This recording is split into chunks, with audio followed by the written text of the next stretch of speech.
को वो exclusive details दिखाने वाले हैं जो रिया चक्रवर्ती की महेश भट्ट के साथ व्हाट्सएप पर बात हुई है। पता है आपको, सबसे पहले लगभग तारीख जितना मुझे याद है 16 जुलाई थी, जब उन्होंने हाथ जोड़कर कहा था कि मैं गर्लफ्रेंड हूं सुशांत की, आप सीबीआई जांच कर दीजिए गृह मंत्री जी। फिर सुप्रीम कोर्ट में कहा कि नहीं, मुंबई पुलिस ही जांच करे। बिहार पुलिस पर जैसे पानी पी के उनके वकील उनके खिलाफ बोल रहे थे। देखिए, शक हर कदम पर लोगों के मन में आया और उसकी ठोस वजह थी।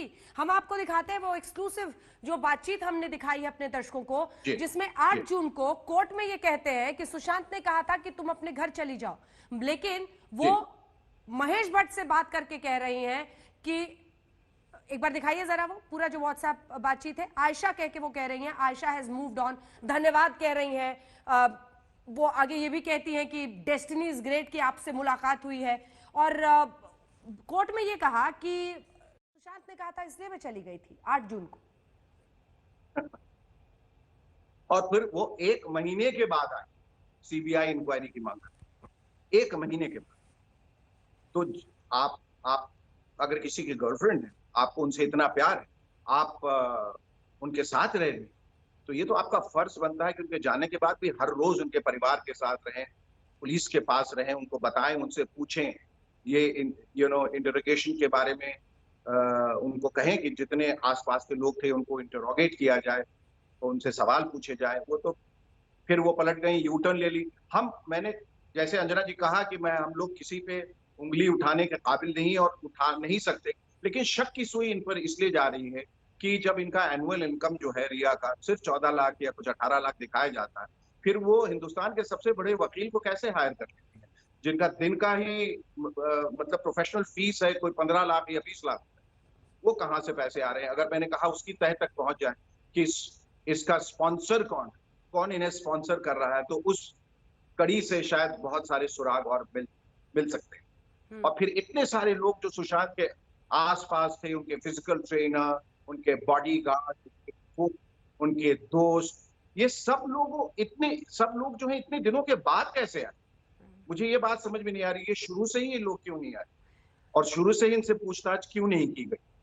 तो आप जिस किसी भी कोण से, जिस किसी भी एंगल से इसे देखें, बात कुछ बनती नहीं है। जैसे अंग्रेजी में कहते हैं, इट्स नॉट एडिंग अप। एक जिगसॉ पजल की तरह है जिसके कई पिक्चर्स मिसिंग हैं। और मैं ऐसा मान के चल रहा हूं कि सीबीआई अपना काम जो है पूरे सक्षम तरीके से करेगी और उस जिगसॉ पजल को जोड़ देगी, बना देगी एक तस्वीर जो हम चाह रहे हैं, जो एक उभर के आए, जो सही तस्वीर है, वो जरूर सच्चाई बाहर आए। सच पहले सामने इसलिए नहीं आ रहा था शेखर जी, आपने जो सवाल पूछा उसका जवाब मैं देती हूं। जैसे ही रिया चक्रवर्ती पर पिता ने पटना में एफआईआर दर्ज कराई, उसके बाद एक एक करके सब जो अभी तक अंडरग्राउंड थे वो सारे आने लगे मीडिया में। सिद्धार्थ पठानी उनको बचाने के लिए आ गए, जितने भी लोग थे उसके बाद सब सरफेस करने लगे। तो ये भी बताता है कि मतलब जैसा आपने कहा कि कई चीजें हैं जो एडअप करती नहीं है, कई चीजें हैं जो बहुत ज्यादा शक पैदा करती हैं।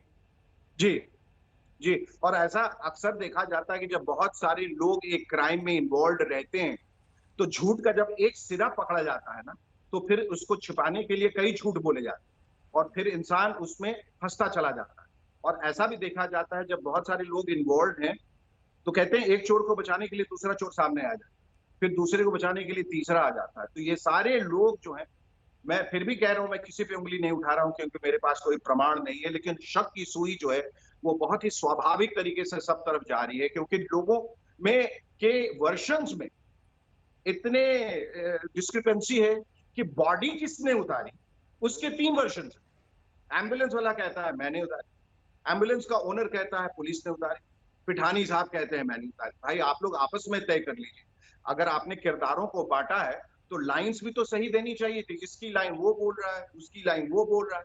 इन्होंने कैरेक्टर्स ही मिक्सअप कर दी क्योंकि बुरे एक्टर थे, रिहर्सल ठीक से नहीं की थी। शायद उन्हें अंदाजा नहीं था कि ये तूफान जो है बिल्कुल पलट के उनके सर पे आ जाएगा, इसलिए वो तैयार नहीं थी। इसलिए सब असमंजस में है।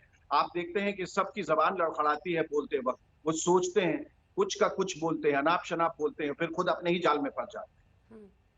सुसाइड में पोस्टमार्टम हो और उसमें यह ना बताया जाए कि कितने घंटे पहले मौत हुई है। आप सोचिए, आज उनके वकील ने बहुत बड़ी बात ये उठाई है कि पोस्टमार्टम रिपोर्ट में इतनी सारी लैप्सेस है। क्या एसओपी क्या था मुंबई पुलिस का, कर क्या रहे थे वो तो ईश्वर ही जानता है, खुदा जानता है वो कर क्या रहे थे। कि पोस्टमार्टम जहां हो रहा था, कल जो मैंने विजुअल देखे, वहां रिया को अलाउ किसने किया, वो चली वहां कैसे गई?